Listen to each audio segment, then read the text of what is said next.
তাই এমন ভাবে রাধা রানী বললেন মরম সখী রে আমরা কাজে ভালো করিনি ওরে মজদে যা নিতমাগে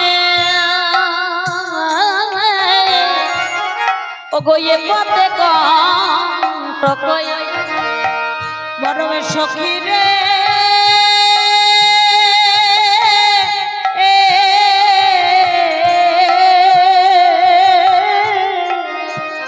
যদি যা নিতামাগে এ পথে কই আছে আমি তবে ঘরে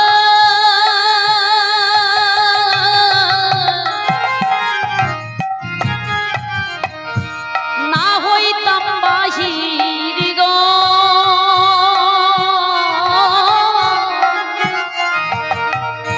আমি তবে ঘরে না হইতাম বাহির আমি তবে ঘরে না হইতাম বাহির গো তবে ঘরে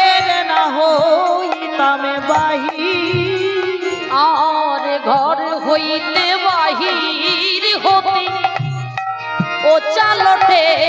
কিলো মাথে ঘর হইতে বাহির হতে ও চাল ওঠে কিলো মাথে আমি হাঁচি যেতে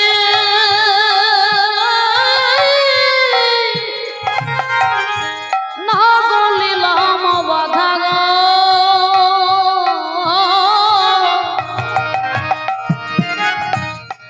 হাঁচি যেতে না গো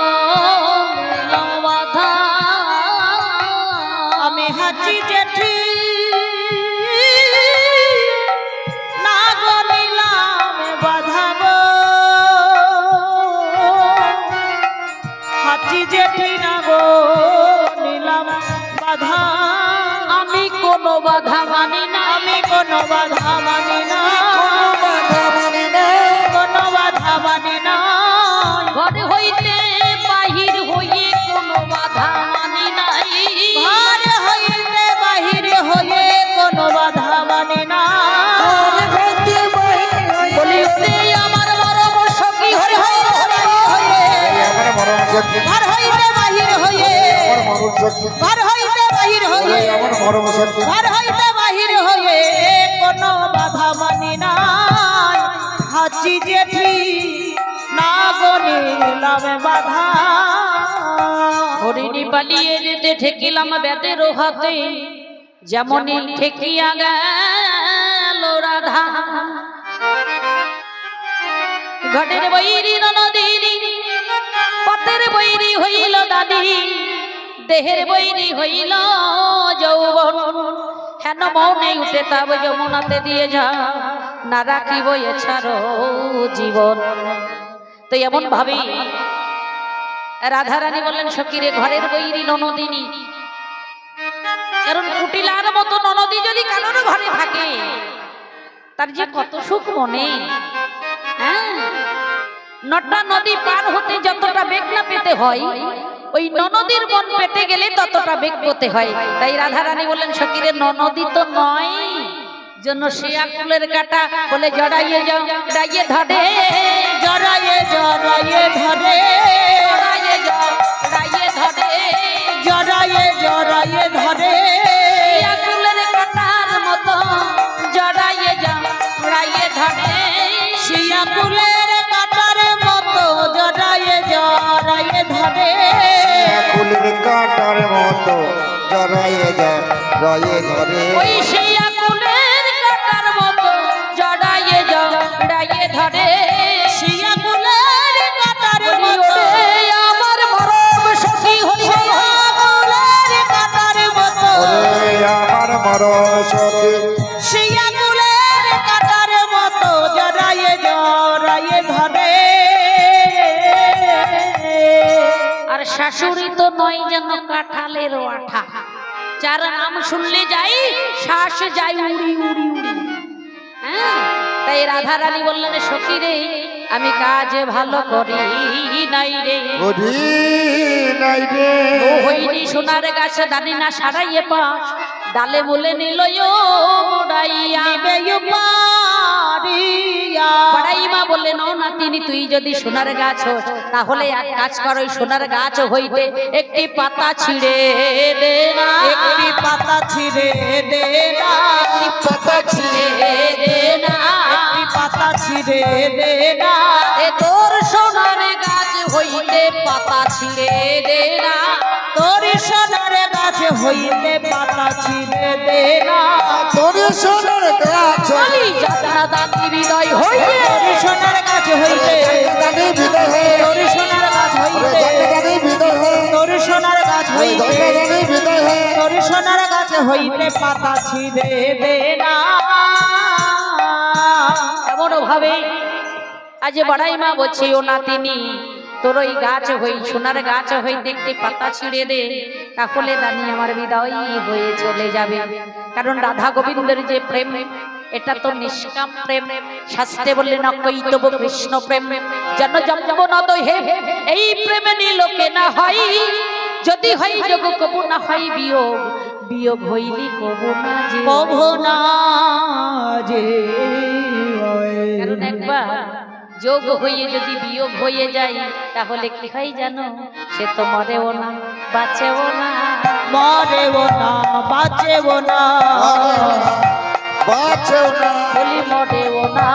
বাঁচেও না মরেও না বাঁচেও না বলে যে অন্ত মরা হয়ে থাকে মরেও না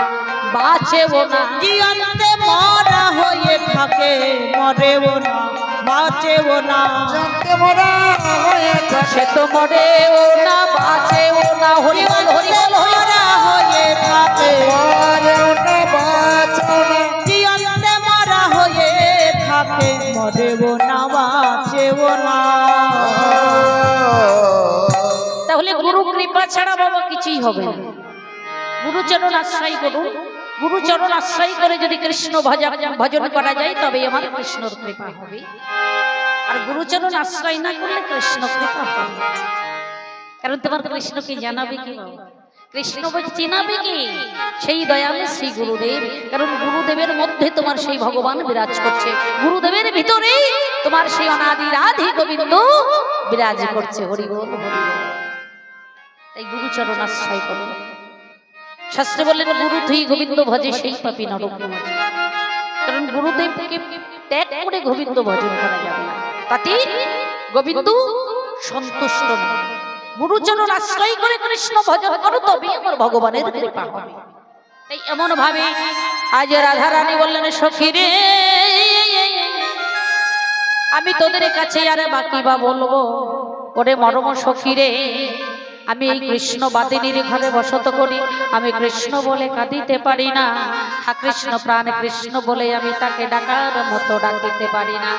তুই হলি ধেনুর রাখাল আমি হলাম রাজনন্দিনী তোমার সঙ্গে যদি প্রেম করি লোকে আমায় বলবে কি ছি ছি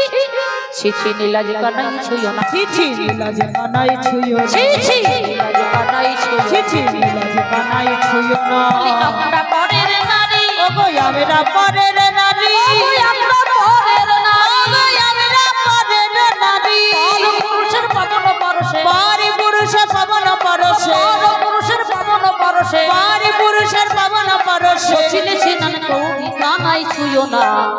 ছি ছি নীলাজ কানাই ছুঁয়ো না ছিছি নীলাজ কানাই ছুঁয়ো না ছি ছি নীলাজ কানাই ছিল না ছিছি নীলাজ কানাই ছুঁয়ো ওমা তুমি ছুঁয়ো না ছুঁয়ো না ছুঁয়ো না ছুঁয়ো না ছুঁয়ো না নীলাজ কানাই ছুঁয়ো না যদি গোয়া যদি গৌরী আরাধা হো পানে কট কনক ধৌবে কাম সাগরে কামনা করিয়ে বেনিব ধীরি কয় বদরিকা শ্রমে আমার গিরি মানে হচ্ছে পাহাড় পর্বত গৌরী মানে হচ্ছে মা দুর্গার এক নাম হচ্ছে গৌরী আর কনক লক্ষ্মণ সোনা সেই লক্ষ্মণ সোনা জাল দিয়ে যে ধোয়া হয় হেঁটে মুন্ডে ঊর্ধ্ব পদে সেই কনক ধোয়া পান করলে তবু আমাদের রায় অঙ্গ স্পর্শ করবার যোগ্য তুমি হবে না শ্যাম বলিয়া চরণে না ঠেলিবি গোবিন্দ দাসের মুখ চাই এমন ভাবে আজ গোবিন্দ আমার রাধা রানীর চরণ তলে লুটিয়ে কাঁদছে গো রাধে বিনোদিনী রাধে চরণ ছাড়া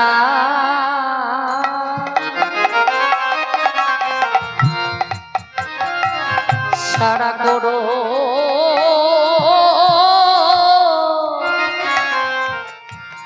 করো না গো রাধে তোমার চরণ ছাড়া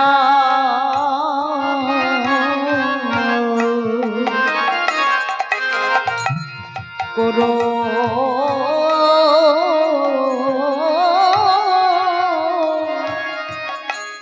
করো না গো রাধে তোমার চরণ ছাড়া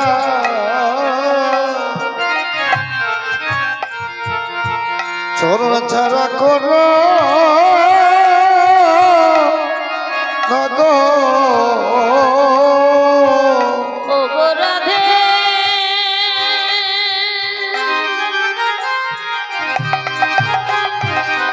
এ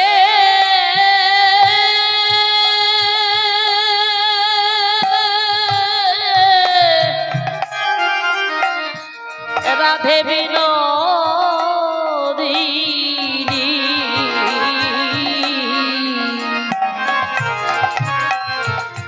তুমি চরণ ছাড়া আমার করুণা রাই ও গো রাধে হরি বল হরি বল হরি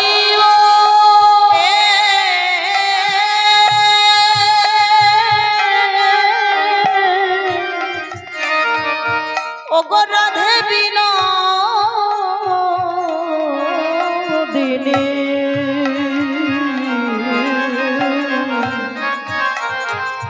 তোমার চরণ ছাড়া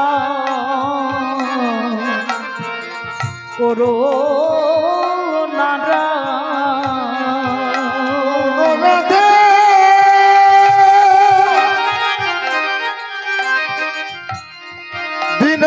বিনোদিনী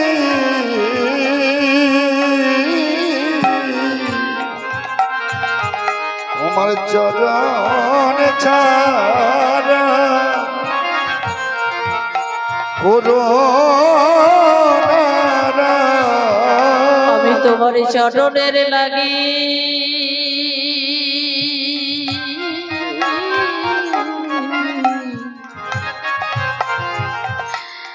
আমি সেজেছি দাঁড়ি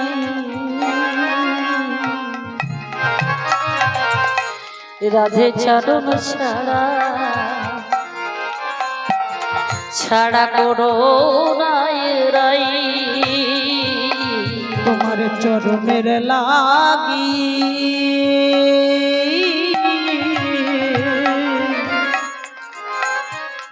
আমি সেজেছি দানি তোমার চরণ ছাড়া ওরো নারা রাধে চরণ ছাড়া করো না রাধে রাধা রানীর চরণ তলে লুটিয়ে লুটিয়ে আজ গোবিন্দ কাঁদছে এমন ভাবে যখন গোবিন্দ বধ দুই নয়নে জলে জল মুখ ভাসিয়ে দিয়ে কাঁদছে রাধা রানী বললেন ওরে মরম সখী রে মরম সখী রে তোরাই আমার বধূকে আর কিছু বলিস না একবার আমার বধূর পানে চেয়ে না একবার চেয়ে দেখ আমার বধূ কেমন কাঁদছে রে আমি সকলে সইতে পারি বই কি কিন্তু আমার বধূর নয়নে জল আমি সইতে পারি না ওই দেখ ঘামিয়াছে ও চাঁদ মুখ খানি ওই দেখ ঘামিয়াছে চাঁদ মুখ খানি আর দে দে পশরায়ানি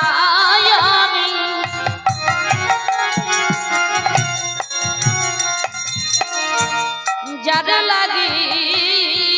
বিকি কিনি তোরা দে দে পা বাবা সরায়ানি যারা লাগি বিকি কিনে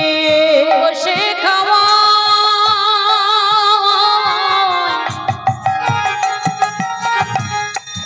একই রমণী গো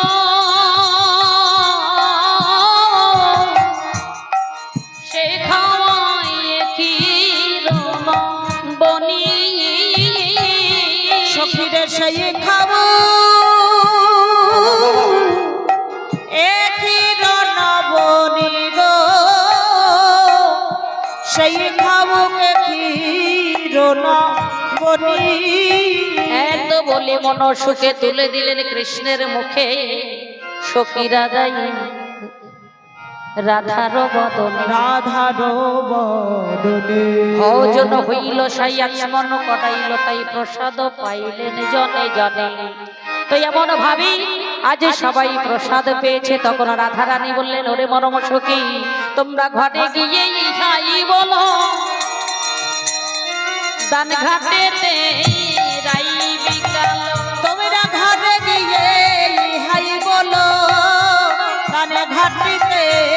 রাই বিকালো এবারে যাহার রাধা তাহারি হইল যাহার রাধা তাহারি হইল যারে রাধা তাহার হইল গো যারে রাধা তাহার হইল সখীরা বললেন ওরে রাধে তোরা ঘরে ফিরে যাও, ওই কৃষ্ণ বাদিনীর ঘরে আমি আর ফিরে যাব না। তখন সখীরা বললেন রাধে অনেক তো হলো, এবার তোরা যুগল হয়ে দাঁড়া, তোদের যুগল চরণ দর্শন করে আমাদের মনোবাসনায় আমরা পূর্ণ করব। তাই সখীদের মনোবাসনা পূর্ণ করবার জন্য রাধা গোবিন্দ যুগল হয়ে দাঁড়ালেন। এবার যুগল ঘিরে যখন দাঁড়িয়েছি, এবারে যুগল ঘিরে ঘিরে সখীরা সারি গুণগান গাইতে লাগলেন। রাধে কারা কারা নাচবে?